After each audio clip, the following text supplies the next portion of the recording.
As you can see, we've got the 292 inline 6-cylinder Chevy up on the dyno, and hopefully by tomorrow I can make some runs. But I want to show you guys what it takes to get this thing up on the dyno, and then all the problems I had associated with getting it on the dyno, getting it hooked up, and hopefully by tonight making it start. So we'll find out. Okay guys, you can see we got the 292 up on the dyno. We're trying to get it prepped so we can run it, but I want to make sure first that it even had oil pressure. I mean, is the thing even working? Freiberger said it was working when it came out, so I'm hoping for good things, but you know, it's always good to be prepared.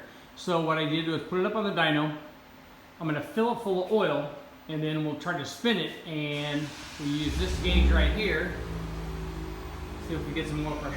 So let's check it out. So we got some oil. This is a 1040. You can put probably almost anything in there. Just finish filling this thing up. Just take the last drop there.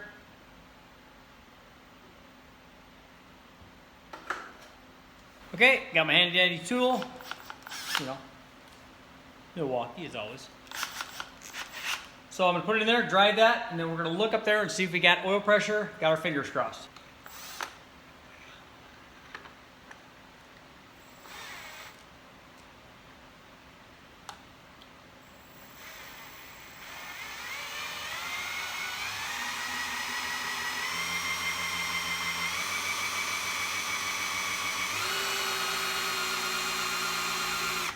I also made sure to put an oil filter on it.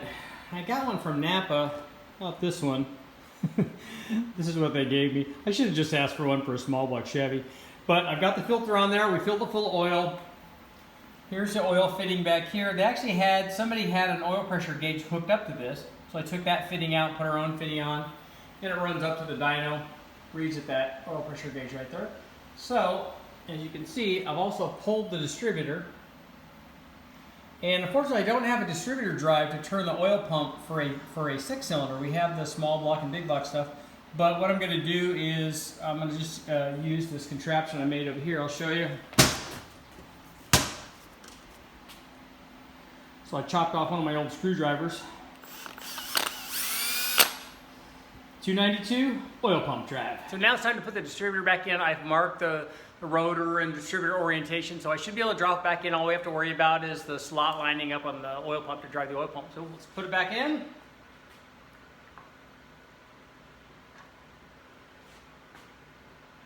Try to line up our marks here.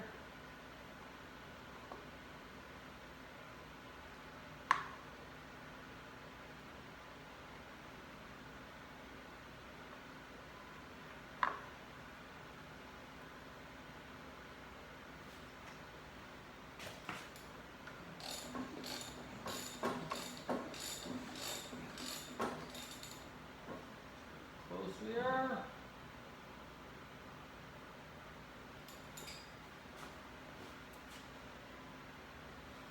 Boom, nailed it.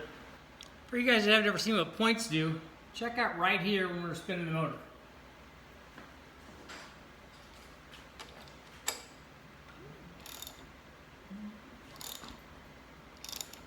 So what you want to make sure is that opens the same every time. There's a little cam down there that opens it up on the distributor shaft. And you got to make sure that they're opening the right amount, and that's called dwell. The trick used to be, it's about the thickness of a matchbook cover. So guys, you know, smokers back in the day, measure it with a matchbook cover. You can also use a dwell meter, which we're going to use. I'm going to try Brulé's. He said he's got a receipt for it that shows it was bought back in the 70s, which is just awesome. Okay, now that we've got our distributor in, we got to hook everything else up. We got to put fuel to it, water to it, all that stuff. Cap, rotor, wires, I got new stuff for all that. But I ran into a problem. This fuel line going up to the carburetor is all crimped and twisted around, so it's not going to flow very well. Lucky for us, the other side of it, which I have right here, that goes into the fuel pump, is exactly the same. So what I did, cut this piece off. I'm going to go to the carburetor with this, hook up some rubber line, feed it from the dyno, and we are all good.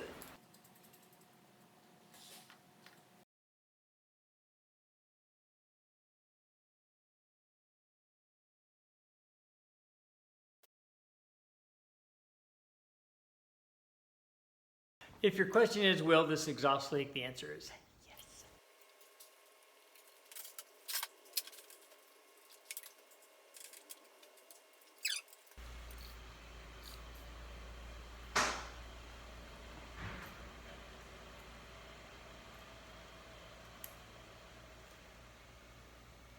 we can flip that. That'd make life a lot easier for us. Let's try that.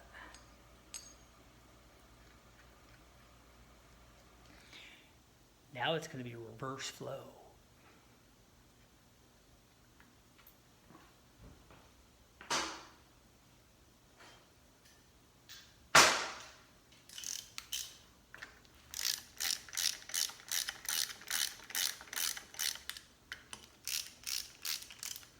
Why isn't he using a Milwaukee? Why is he using a ratchet?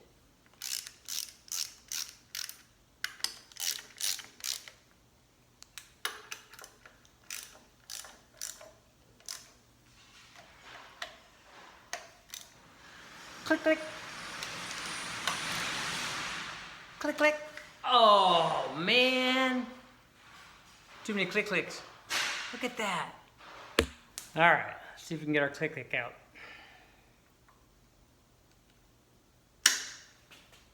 Oh, that's good news. Oh, yeah. It's ready to party.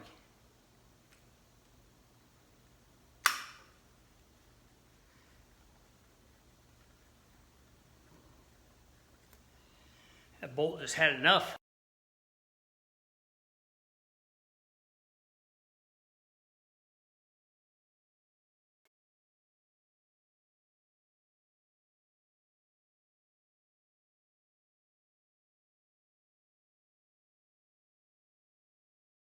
So we're going to put our plug wires on. The firing order is 153624. So we have number 1 here. 5 is the next one. Number 5. Number 3. Number 6.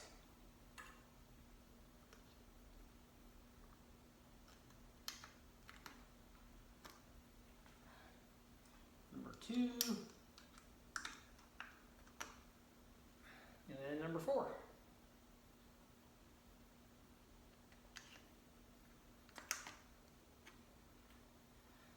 Okay, we're getting close, we're getting close.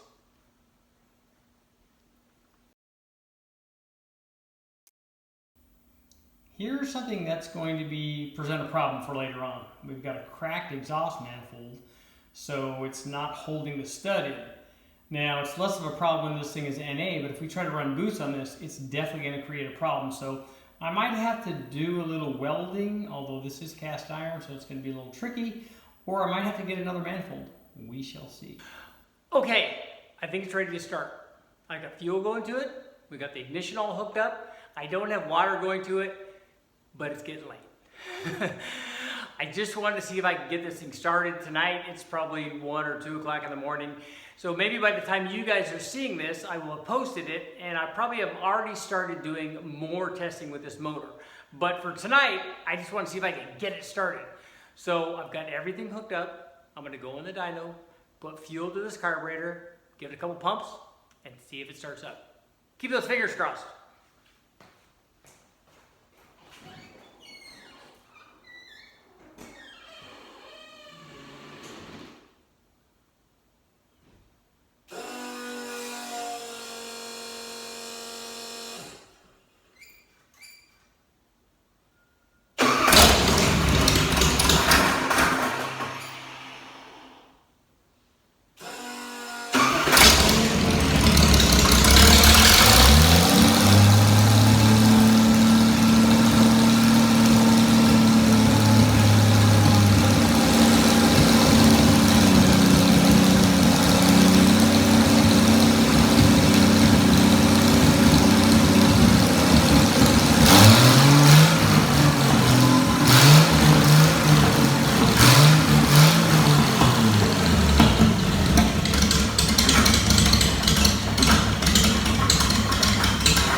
It sounded good too. I have no idea where the timing is.